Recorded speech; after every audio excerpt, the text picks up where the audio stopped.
Dear student, welcome to my YouTube channel dear Ganitacharya. आज के lecture में हम दो महत्वपूर्ण परिभाषाएं सीखेंगे। एक पहली परिमेय संख्या, दूसरी अपरिमेय संख्या। प्रश्न कौनता रहता है कि परिमेय संख्या क्या है। वे संख्याएं जिन्हें P अपॉन Q के रूप में लिखा जा सके या व्यक्त कर सकें, जहां P और Q पूर्णांक हैं और Q नॉट इक्वल टू 0, यानी कि Q कभी भी शून्य नहीं हो सकता है, परिमेय संख्याएं कहलाती है। यह हमारी परिमेय संख्या की परिभाषा है। वे संख्याएं जिन्हें P अपॉन Q के रूप में लिखा जा सके परिमेय संख्याएं कहलाती हैं।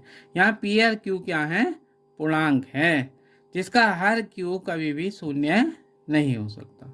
जैसे 2/3, 1/3, -4/5, 4/3 आदि आदि, ये सब क्या है? परिमेय संख्याएं हैं। प्रत्येक पूर्ण संख्या परिमेय संख्या होती है, क्योंकि प्रत्येक पूर्ण संख्या का हर जो है एक ले सकते हैं। इसी प्रकार प्रत्येक प्राकृतिक संख्या परिमेय संख्या होती है। और जो हमारा चैप्टर नंबर है पहला, ये एनसीईआरटी में वास्तविक संख्याएं, परिमेय संख्या भी एक वास्तविक संख्या ही है।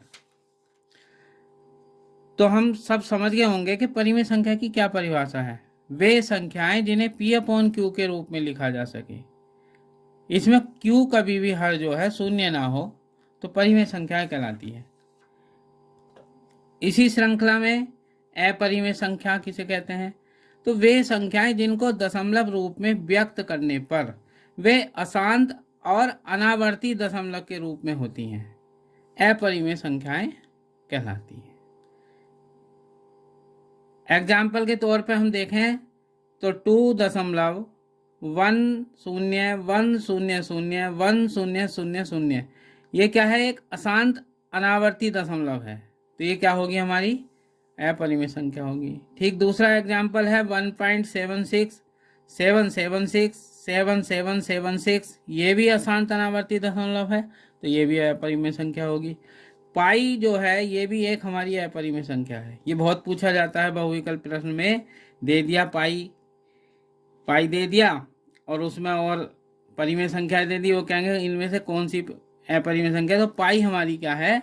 अपरिमेय संख्या है। इसी प्रकार यदि x धनात्मक कोई पूर्णांक है जो पूर्ण वर्ग नहीं है, पूर्ण वर्ग का मतलब समझ रहे होंगे, जैसे 4 एक पूर्ण वर्ग संख्या है, 1 पूर्ण वर्ग संख्या है, इसी तरह से 9 पूर्ण वर्ग संख्या है, 16 पूर्ण वर्ग संख्या है, तो पूर्ण वर्ग संख्या नहीं होनी चाहिए। अथवा x अभाज्य संख्या है। अभाज्य संख्या के बारे में भी हमने बताया था कि वे सभी संख्याएं जो स्वयं और एक के अतिरिक्त अन्य किसी दूसरी संख्या से विभाजित ना होती हो, अभाज्य संख्याएं कहलाती हैं। या तो x हमारा धनात्मक पूर्णांक ऐसा हो कि पूर्ण वर्ग ना हो, या फिर ये कह सकते हैं कि अभाज्य संख्या हो। तो √x जो होगी वो क्या होगी? जनरल रूप में एक अपरिमेय संख्या होगी। जैसे 2 हमारी क्या है? अभाज्य है, 3 भी अभाज्य संख्या है, 5 भी अभाज्य है, 7 भी, 11 भी, 13, 17, 19 इत्यादि इत्यादि, 23 इसके आगे आएगी। ये सब कैसी संख्या हमारी? अभाज्य है। दूसरा क्या है? ये पूर्ण वर्ग भी नहीं है, तो इन सब के रूट जो है, वर्गमूल क्या है? ये सब अपरिमेय संख्या के उदाहरण हैं। बोर्ड परीक्षा में काफी पूछा जाता है कि सिद्ध कीजिए √5 एक अपरिमेय संख्या है, √7 एक अपरिमेय संख्या, इनमें से कोई सा भी आ जाए अगर अभाज्य संख्या का वर्गमूल लें, तो ये सवाल बहुत पूछा जाता है, महत्वपूर्ण प्रश्न है। आज के वीडियो में इनमें से हम एक सवाल आपको करके दिखाएंगे सिद्ध, और बाकी सब अपने आप इसी प्रकार घर करके देखेंगे। इसी प्रकार ³ √7, ³ 4 √5 भी ये अपरिमेय संख्या होंगी। तो परिमेय संख्या और अपरिमेय संख्या दोनों क्या हमारी ये वास्तविक संख्याएं हैं। आज हम इसी वीडियो में अभी महत्वपूर्ण प्रश्न जो बोर्ड परीक्षा में खूब पूछा जाता है कि सिद्ध करो √3 अपरिमेय संख्या है, √5 अपरिमेय संख्या है। वीडियो को लास्ट तक देखते रहिए, तभी आपको अच्छा लगेगा और सवाल भी समझ में आएगा। प्रश्न है हमारा, सिद्ध कीजिए कि √3 एक अपरिमेय संख्या है। ये बोर्ड परीक्षा में काफी हर साल लगभग पूछा जाता है प्रश्न। तो इसके सॉल्यूशन के लिए हम क्या करेंगे? इसके विरुद्ध यानी कि अपरिमेय सिद्ध करना है, तो हम इसको √3 को एक परिमेय संख्या मानेंगे कि मान लेंगे माना वर्गमूल 3 एक परिमेय संख्या है। हमने मान लिया कि जो वर्गमूल 3 है वो परिमेय है, लेकिन हमें सिद्ध क्या करना है? अपरिमेय। जिसका सामान्य रूप या सरलतम रूप कह सकते हैं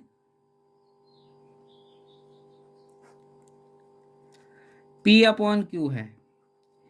यहाँ P/Q भी ले सकते हैं, A/B भी ले सकते हैं, जैसा आपको उचित लगे, अच्छा लगे, ले सकते हैं। क्योंकि परिमेय संख्या की डेफिनेशन हमने अभी पढ़ाई थी कि ऐसी संख्या जिसे P/Q के रूप में लिखा जा सके परिमेय संख्या कहलाती है। तो हमने क्या करा कि हमें सिद्ध करना है कि √3 है परिमेय संख्या। इसका विरोधाभास हमने मान लिया अपोजिट कि ये एक परिमेय संख्या है जिसका सरलतम रूप क्या है? P/Q है। P और Q क्या है? जहां P व Q पूर्णांक हैं और Q ≠ 0, Q का मान कभी भी शून्य नहीं हो सकता। यहां पर P और Q का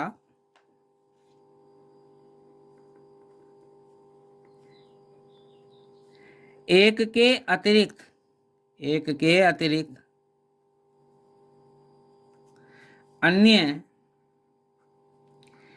कोई उभयनिष्ठ गुणनखंड नहीं है। हमने मान लिया कि √3 एक परिमेय संख्या है जिसका सरलतम रूप P/Q है, जहां P व Q पूर्णांक है, Q ≠ 0। P और Q का एक के अतिरिक्त अन्य कोई उभयनिष्ठ गुणनखंड नहीं है। अगर मान लिया यहाँ हम ये दिखा दें कि P और Q का एक के अतिरिक्त कोई अन्य उभयनिष्ठ गुणनखंड है, तो जो हमारी कल्पना है, हमने जो माना है कि √3 एक परिमेय संख्या, वो उसका विरोध हो जाएगा। ठीक है, जो हमारी क्या होगी कल्पना फिर गलत हो जाएगी, और इससे हम सिद्ध कर देंगे कि √3 एक अपरिमेय संख्या है। तो यहाँ पर बच्चों मेन उद्देश्य है हमारा कि P और Q का उभयनिष्ठ गुणनखंड हमें एक के अतिरिक्त दिखाना है, कोई और। तो हमारी ये कल्पना हम गलत कर देंगे, जो हमने मानी है असत्य हो जाएगी फिर। तो फिर कह सकते हैं कि √3 एक अपरिमेय संख्या है। तो हमने चूंकि माना है P/Q के रूप की है, तो हमने लिखा √3 बराबर P/Q। Q का इधर गुणा करा तो P बराबर इंप्लाई दैट √3Q। दोनों ओर वर्ग कर देंगे, दोनों ओर वर्ग करने पर तो P का वर्ग हो जाएगा, इधर √3Q का वर्ग होल ब्रैकेट में लिखेंगे क्योंकि पूरी संख्या का वर्ग कर रहे हैं। बहुत से बच्चे क्या करते हैं, Q का ही वर्ग लिख देते हैं। तो P² बराबर आ गया हमारा √3 का वर्ग 3 हो जाएगा और Q² 3Q² आ गया। इंप्लाई दैट यहाँ P² बटे 3 बराबर क्या हो जाएगा? Q²। तो यहाँ पे चूंकि क्या है, 3Q² 3 से विभाज्य है, 3 से विभाज्य है। क्यों? क्योंकि Q² का जो गुणनखंड है वो यहाँ क्या है? 3 है, तो 3 से विभाज्य हो जाएगा। P² भी 3 से विभाज्य है,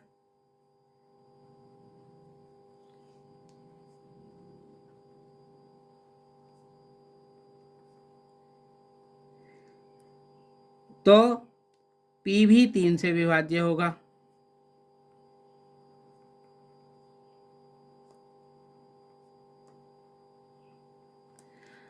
हमने क्या दिखाया कि यहाँ P 3 से विभाज्य हो गया। अगर हम Q को भी 3 से विभाज्य दिखा दें, Q को 3 से विभाज्य दिखा देंगे, तो क्या होगा कि इसका P और Q दोनों का जो पूर्णांक है, इनका एक के अतिरिक्त अन्य गुणनखंड हो जाएगा। इसको हम यहाँ पे क्या करें, समीकरण 1 मान लें। अब जो वैल्यू रखनी है हमें P के मान की, वो 3 के गुणक में ही रखनी है। √3 है तो P बराबर 3Q समीकरण 1 में रखने पर, 1 में हम जो है P के स्थान पर 3 क्यों रख दें, 3R, सॉरी, P के स्थान पर क्या रख दिया, 3R। तो 3R का वर्ग बराबर 3Q²।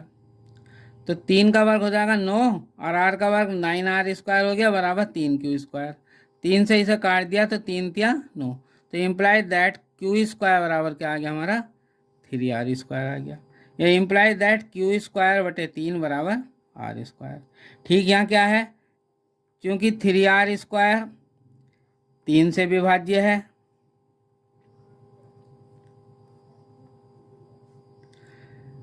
Q²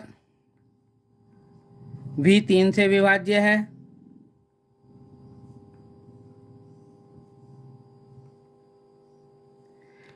इसलिए Q भी 3 से विभाज्य होगा।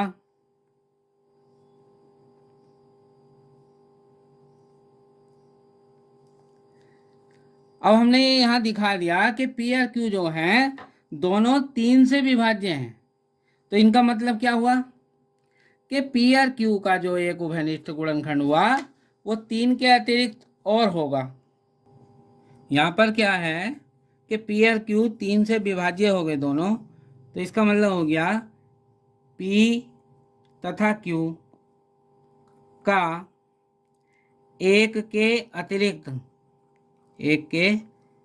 अतिरिक्त अन्य उभयनिष्ठ गुणनखंड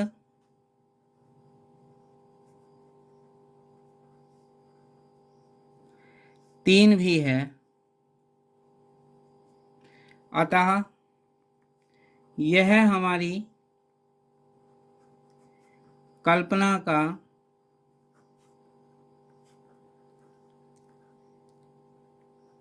विरोधाभास है।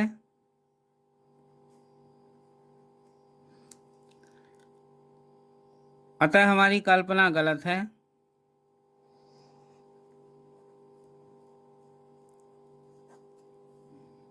यह सत्य है। इसलिए √3 एक अपरिमेय संख्या है। इसी पर आधारित जो और अभाज्य संख्याएं हैं सारी, जैसे 2 है, 5 है, 7 है, 11 है, 13 है, उन सभी के सवाल जो हम इसी प्रकार सिद्ध कर सकते हैं। हमारी वीडियो पसंद आई हो तो लाइक कीजिए, शेयर कीजिए, चैनल को सब्सक्राइब कीजिए। और अन्य अपरिमेय संख्या सिद्ध करना है जैसे √5, √7, √2, √11, तो अगली वीडियो में हम उसको सिद्ध करना सिखाएंगे। चैनल को सब्सक्राइब कीजिए और बेल आइकन का बटन दबाएं ताकि आपको वीडियो मिल जाए। अगर इस चैप्टर की आपको अन्य वीडियो देखनी हो तो हमारे चैनल की प्लेलिस्ट में जाकर देख सकते हैं, क्लिक करके देख सकते हैं और सारी वीडियो मिल जाएंगी। धन्यवाद।